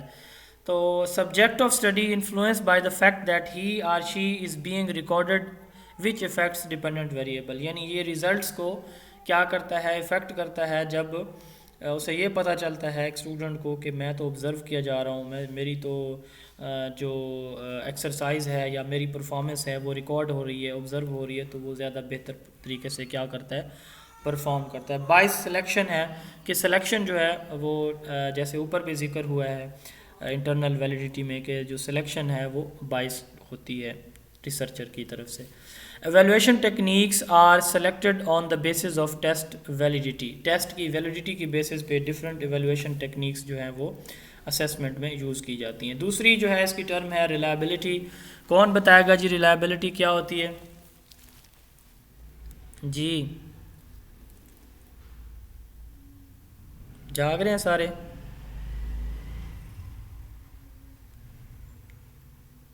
जी सर जाग रहे हैं।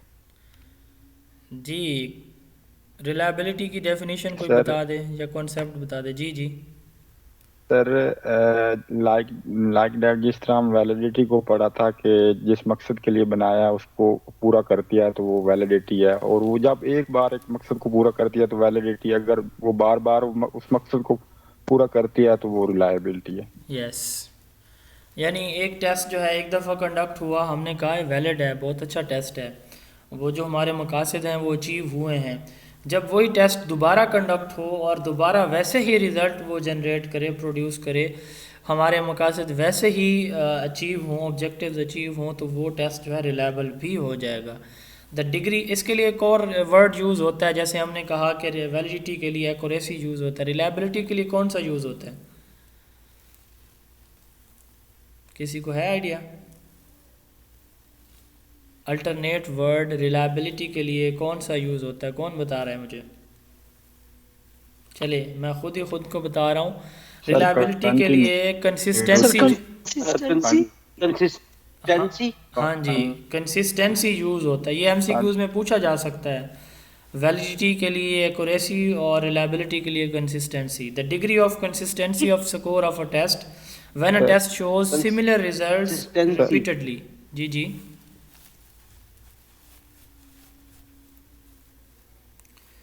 जब एक टेस्ट जो है बार बार कंडक्ट होने पे सिमिलर रिजल्ट्स के अलावा सर कंटिन्यूटी भी तो इस्तेमाल होता है। कंटिन्यूटी, अच्छा कंसिस्टेंसी तो मतलब ये है कि सेम स्कोर अगर एक चीज़ जो है वो दे रही है, सेम रिजल्ट्स दे रही है कंडक्शन और रिकंडक्शन पे, तो कंटिन्यूटी तो थोड़ा सा ये होता है कि एक प्रोसेस को ऐसे ही जारी रखना, तो मेरा ख्याल है कि कंटिन्यूटी नहीं आएगा। बहरहाल इस पे रिसर्च की जा सकती है, मेरे हिसाब से कंटिन्यूटी नहीं आएगा, कंसिस्टेंसी जो है वो आता है।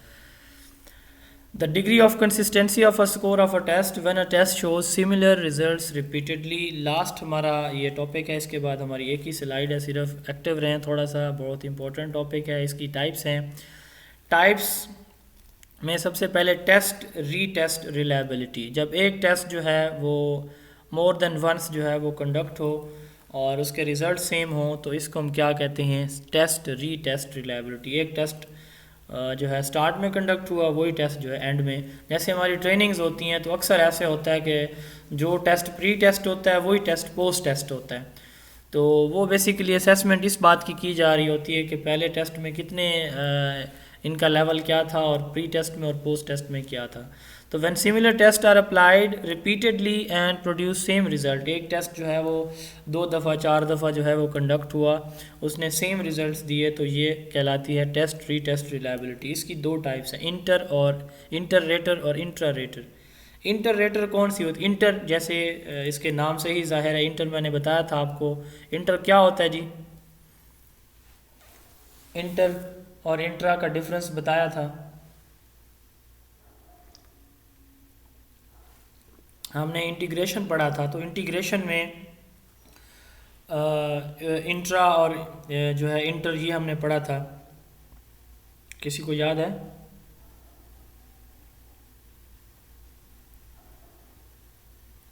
जी चलें, मैं ख़ुद बता देता हूँ।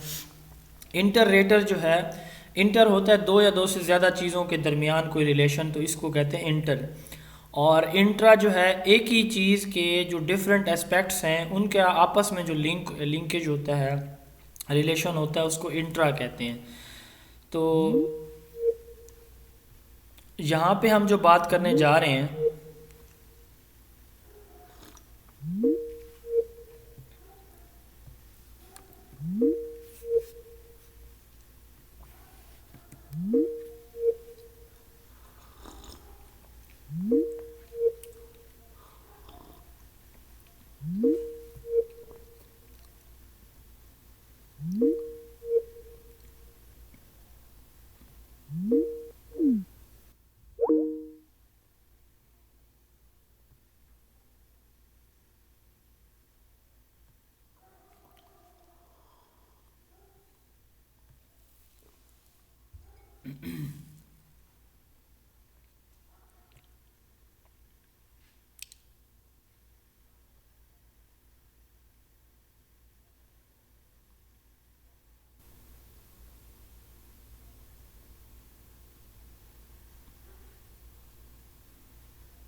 जी मेरी आवाज़ आ रही है?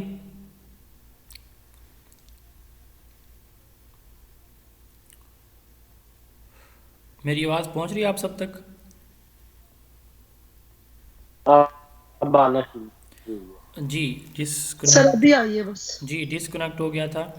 तो टेस्ट रीटेस्ट रिलायबिलिटी की मैं बात कर रहा था कि जब एक टेस्ट एक से ज़्यादा दफ़ा कंडक्ट हो, 2 दफ़ा 4 दफ़ा, और वो जो 2 टेस्ट हैं या 3 दफ़ा जब ये कंडक्ट होता है तो सिमिलर रिजल्ट्स दें, तो इसको हम कहते हैं टेस्ट रीटेस्ट रिलायबिलिटी। इसकी 2 टाइप्स हैं, इंटर रेटर और इंट्रा रेटर। जो इंटर रेटर रिलायबिलिटी है, इसमें क्या होता है कि जब ये सिमिलर टेस्ट यानी pre test, mid test, post test, ये क्या किया जाए, एक ही टाइम में डिफरेंट स्टूडेंट को, इंटर 2 या 2 से ज़्यादा के दरमियान है, जैसे हमने उसमें पढ़ा था जो इंटीग्रेटेड करिकुलम है उसमें इंट्रा डिसिप्लिनरी और इंटर डिसिप्लिनरी इंटीग्रेशन। तो इंटर डिसिप्लिनरी जो इंटर रेटर है, इसमें क्या होता है कि सेम टेस्ट हम क्या करते हैं, डिफरेंट स्टूडेंट्स को सेम टाइम में देते हैं, और इंट्रा इसके नाम से ही जाहिर है सेम होगा। तो सेम टेस्ट सेम स्टूडेंट्स को लेकिन डिफरेंट टाइम में। थोड़ा सा इसमें डिफरेंस याद रखिएगा कि इंटर रेटर में टेस्ट सेम होगा और टाइम सेम होगा लेकिन स्टूडेंट डिफरेंट होंगे, जबकि इंट्रा रेटर में जो टेस्ट है वो सेम है, स्टूडेंट सेम है लेकिन टाइम डिफरेंट होगा। तो उसके बाद दूसरी इसकी टाइप है parallel form reliability. Parallel form क्या है कि एक सब्जेक्ट है या एक चैप्टर है, तो उसमें से टेस्ट बनाया गया, 2 टेस्ट बनाए जाएंगे जो बिल्कुल जिनके ऑब्जेक्टिव सेम होंगे, जिनका कंटेंट एक दूसरे से मिलता जुलता होगा। टेस्ट वो क्या होंगे, मुख्तलिफ होंगे, लेकिन कंटेंट और ऑब्जेक्टिव क्या होंगे, सेम होंगे। और वो सेम जो है सेम उसमें क्या कह लें कि जो है वो कंडक्ट भी सेम टाइम में किए जाएंगे। तो इस तरह की जो रिलायबिलिटी है इसको पैरेलल फॉर्म रिलायबिलिटी कहा जाता है। मैं रिपीट कर रहा हूँ कि टेस्ट जो है वो क्या है, एक कंटेंट सेम है और जो उनका यानी एमसीक्यूज़ हैं तो दोनों एमसीक्यूज़ होंगे, कंटेंट सेम है, ऑब्जेक्टिव सेम है और उसके बाद उनका कंस्ट्रक्शन का स्टाइल है वो भी सेम है। तो जो डिफरेंट स्टूडेंट्स जो है उस पर को कंडक्ट किया जाता है, उनके रिजल्ट्स आपस में कंपेयर किए जाते हैं, वो सिमिलर होते हैं, तो इसको कहते हैं parallel form reliability. Used to assess the consistency of the result of two test constructed in the same way from the same content domain. यानी सर जी जी सर इसमें जो पैरेलल है इसमें तो वो होगा डिफिकल्टी लेवल सेम होगा और कंटेंट डिफरेंट होगा। तो मैं कह रहा हूँ कि कंटेंट नहीं, आइटम डिफरेंट होंगे, कंटेंट सेम होगा। Yes sir. ये मैं कह रहा हूँ कि यानी जो मैंने ये कहा है कि एक सब्जेक्ट आपका वही है, टॉपिक उसका वही है, ठीक है, टॉपिक सब्जेक्ट वही है, लेकिन उसमें जो आइटम्स हैं वो डिफरेंट हैं, ठीक है। एमसीक्यूज़ हैं यानी कंस्ट्रक्शन का स्टाइल वो सेम है, अगर एमसीक्यूज़ हैं तो दोनों एमसीक्यूज़ होंगे और कंटेंट सेम होगा, क्वेश्चन डिफरेंट होंगे। ये है इसमें, यानी पैरेलल फॉर्म कह लें सादा लफ्ज़ों में कि एक ही चैप्टर के दो डिफरेंट टेस्ट हैं। Parallel form reliability used to assess the consistency of the results of the two tests constructed in the same way from the same content domain। ये याद रखिएगा, ये कंस्ट्रक्ट किए जाते हैं एक ही स्टाइल में और एक ही कंटेंट डोमेन या एक ही कह लें सब्जेक्ट या टॉपिक से। स्प्लिट हाफ, स्प्लिट हाफ क्या होता है कि एक टेस्ट को हम क्या कहते हैं, दो हाफ में डिवाइड कर देते हैं और उसके बाद उनको कंडक्ट करते हैं। स्प्लिट हाफ रिलायबिलिटी इसको कहा जाता है। Test is distributed into two halves, results of the both halves are correlated and compared. इसके लिए डिफरेंट मेथड यूज़ होते हैं, ये आपने एमसीक्यूज़ में इनके नेम पूछे जाते हैं सम टाइम के Spearman Brown prophecy formula is used for. Sometime सिर्फ वैलिडिटी या रिलायबिलिटी के ऑप्शन आ जाते हैं और समटाइम जो है इसमें आपसे स्प्लिट हाफ या पैरेलल फॉर्म इस तरह के ऑप्शन भी, यानी इसके टाइप्स के ऑप्शन भी आ सकते हैं।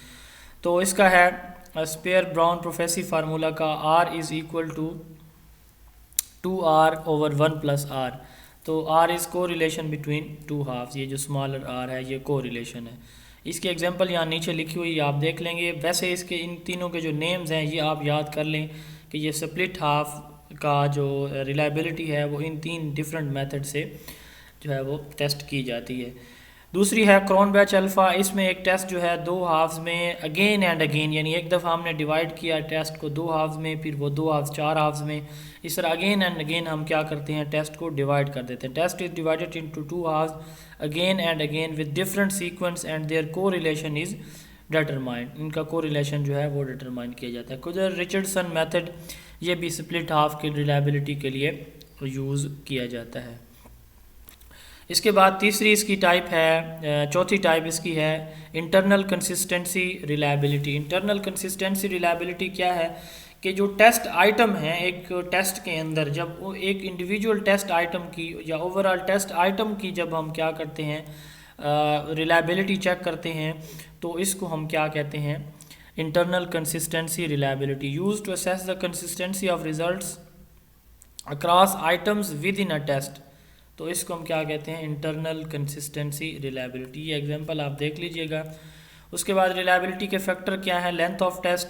जैसे हमने बात किया रिलायबिलिटी जो है सेम स्कोर अगर दो टेस्ट के हैं तो उसको रिलायबिलिटी कहते हैं। पहले टेस्ट की लेंथ यानी नंबर ऑफ क्वेश्चन कम थे और दूसरे टेस्ट के जो है वो नंबर ऑफ क्वेश्चन थोड़े हैं, तो इससे जो है वो रिलायबिलिटी इफेक्ट होगी। वैसे एक जनरल रूल है इंक्रीज लेंथ इंक्रीज रिलायबिलिटी, यानी अगर एक टेस्ट की लेंथ जो है वो इंक्रीज़ आप करते हैं तो उसकी रिलायबिलिटी भी इंक्रीज़ होगी। स्प्रेड ऑफ स्कोर, पहले आपके स्कोर कम थे फिर आपने स्कोर ज़्यादा कर दिए, ये भी इशू आपका हो सकता है।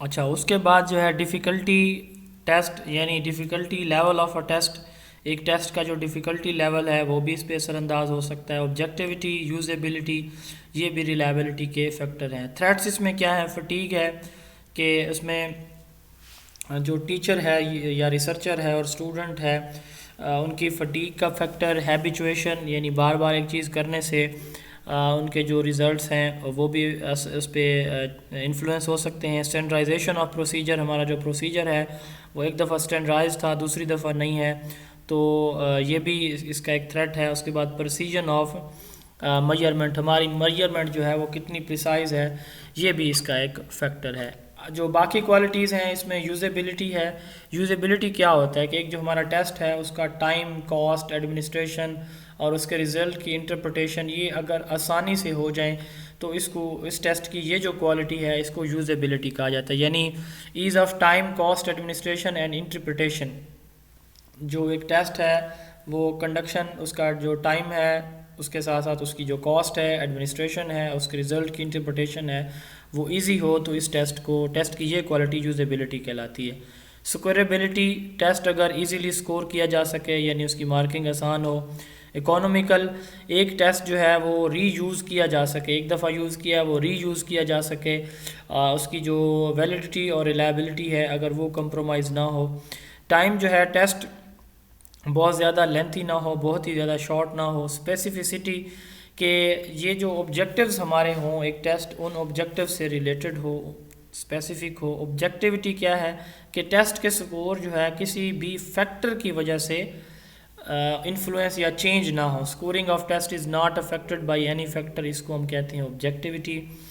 उसके बाद इक्विलिब्रियम है, जो एक स्कोर का achievement of the correct proportion among questions allotted to each of the objectives and teaching content. हमारे जो कंटेंट है और जो ऑब्जेक्टिव्स हैं उनमें एक बैलेंस होना चाहिए। ये ना हो कि एक जो आपका कंटेंट है या एक ऑब्जेक्टिव से कंटेंट आपने ज़्यादा ले लिया, दूसरे ऑब्जेक्टिव का कंटेंट आपने टेस्ट में कम शामिल किया, तो ये जो है इसका बैलेंस होना चाहिए। डिफरेंशिएबिलिटी, एक टेस्ट लो और हाई अचीवर का जो डिफरेंस है वो मेंटेन रखे। एडिक्वेसी, एक टेस्ट जो है वो इतना लार्ज हो या उसका साइज़ इतना हो कि हमारा जो ऑब्जेक्टिव है या जो हमारा कंटेंट है वो उसमें कवर हो जाए, तो इसको एडिक्वेसी कहते हैं। डिस्क्रिमिनेशन, के टेस्ट जो है वो छोटे छोटे जो डिफरेंसेस हैं वो भी मेजर करे, तो टेस्ट की ये क्वालिटी डिस्क्रिमिनेशन कहलाती है। इसके बाद हमारी ये लास्ट स्लाइड है, इसमें डिसीजन मेकिंग मैट्रिक्स। ये हमने पहले भी पढ़ा था कि जब हम एक रिसर्च में या किसी क्राइटेरिया में न्यूमेरिकल्स या नंबर्स को शामिल करें तो इसको डिसीजन मेकिंग मैट्रिक्स कहा जाता है। और जब एक टीचर किसी स्टूडेंट की, ग्रुप ऑफ स्टूडेंट की डिफरेंट सोर्सेज को यूज़ करके उनसे इंफॉर्मेशन कलेक्ट करे तो इसको क्रॉस चेकिंग कहा जाता है। तो ये हमारा आज का टॉपिक था जी। क्लियर हो गया सबको? जी प्लीज़, कोई क्वेश्चन है किसी का, किसी टॉपिक से रिलेटेड, ऑब्जर्वेशन से जो है क्रॉस चेकिंग तक, तो वो पूछ सकता है जी। जी sir, thank you so much. जी सर। क्वेश्चन है कोई?